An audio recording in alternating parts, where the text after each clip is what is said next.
Do you know what it would take to lose 20 pounds of fat in 30 days off your body? Like actual fat, not just water weight. If you're someone who only eats 2,000 calories a day just to maintain their weight, you would only be able to eat 667 calories. That's it. Every day for 30 days. Plus, on top of that, you'd have to go run 10 miles every single day. That sounds insane. But here's what nobody tells you about those lose 20 pounds in 30-day challenges. Even if you succeed, you're going to destroy your metabolism in the process. So in this video, I'm going to show you why crash diets fail, and I'm going to give you a better system that works long term. But first, I want to show you the math just so you can see how impossible this type of challenge is. 1 pound of fat equals 3,500 calories. So 20 pounds equals 70,000 calories. Divide by 30 days means you need a 2,333 calorie deficit every single day. But if you already burn 2,000 calories a day just living, maintaining your current weight, you're already 333 calories short. So you'd have to run 10 miles every single day just to make up the difference. And on average, you burn about 100 calories per mile ran. That brings your total daily burn to 3,000. And then you can only eat 667. Now let me show you what 667 calories actually looks like. This is my breakfast. Egg whites, veggies, quinoa, berries, and that all equals 497 calories. So that's good news. That means you can eat a little bit more. Basically, you can have 1 green apple and 1 orange. Boom, that's your 667 calories for the day. No lunch, no dinner, no snacks. Just my breakfast, a couple of fruits, then you're gonna be doing 10 miles on the treadmill over there. That's why crash diets are unsustainable. And now let me show you what happens to your body when you try to do this. So the first thing you need to understand is realistic expectations. And I'm gonna give you a rule that I follow every single time I do a cut. Lose no more than 1% of your body weight per week. So if you're a 200-pound person, that's 2 pounds per week. That's it. That should be the max. Now I know what you're thinking, but I wanna lose 20 pounds in 30 days. I wanna go to the beach. That's 5 pounds per week, which means you're also gonna lose a lot of your muscle and tank your metabolism in the process, which means you're gonna be gaining it all back in 2 months. Here's why. When you start any diet, you're gonna lose a lot of weight in the beginning. Most of that is just water weight. So if you lose 5 pounds in week 1 and only 1 pound in week 2, guess what? That's normal. You're doing great. If you come in with realistic expectations and only lose 1% per week every week for 12 weeks, you are 12% smaller at the end of this. And you're not gonna burn out. You're going to stay consistent.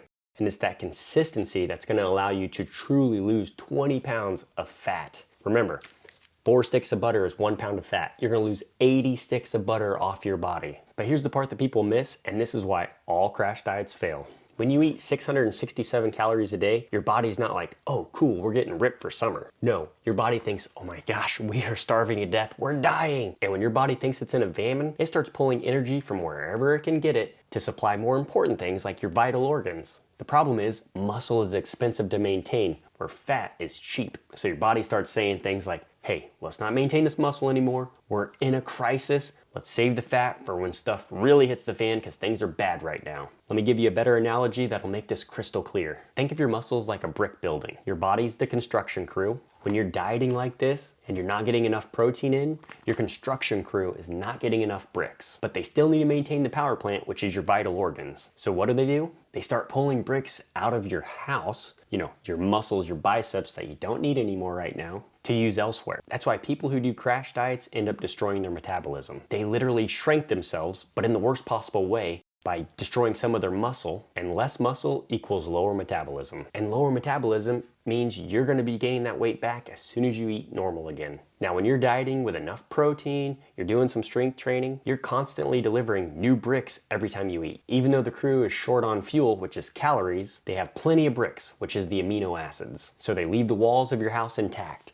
The biceps do not disappear. Your metabolism stays strong, you lose fat, you don't lose muscle. That's the difference between a crash diet and a smart cut. One destroys, the other protects. So let me show you the actual system that keeps your metabolism intact while you're losing 20 pounds of fat. All right, here's the system. Step 1, set your timeline for 12 weeks. Not 30 days, 12 weeks. This gives you the time to lose the fat and not destroy your metabolism. You don't wanna lose just water weight that's gonna be gained right back. You wanna lose pure fat. Step number 2 is track your calories. I know, it sucks so bad, but it's the only way to know if you're actually in a deficit so you're not just guessing. And this way you actually hit your 12-week goal. There's an app that I use every day. It's called the Lose It app. It's so much better than the MyFitnessPal. It makes logging so easy. I can pretty much do all my meals in 7 minutes a day. That's it. And what's really cool about the app, put in your goal weight, when you want to achieve it, and boom, there's your roadmap to your 20 pounds lost. Step 3 is make protein a priority. Aim for 0.8 to 1 gram of protein per pound of your goal weight. This means if you want to weigh 150 pounds, well, shoot for 150 grams of protein per day. This keeps you full and tells your body, hey, keep the muscles, destroy the fat. Step 4 is start a strength training program. I don't care if you're not a bodybuilder, you just need to do this while you're trying to lose weight, and you need to be doing it 3 to 4 times per week. This sends signals to your body saying, hey,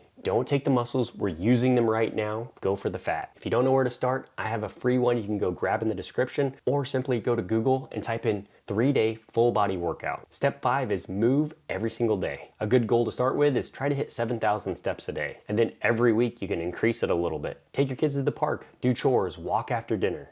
Formal exercise is not where most of your calories are burned. It's just your everyday movement, and a good way to measure that is tracking the steps. That's it, that's the system. 12 weeks, track your calories, make protein a priority, do some strength training, and make sure you're moving daily. So forget the crazy crash diet. If you want to lose real fat, just follow this system. Now, if you want to see exactly how I use the Lose It app to track my calories and not lose my mind and still stay in a deficit, then watch this video right here.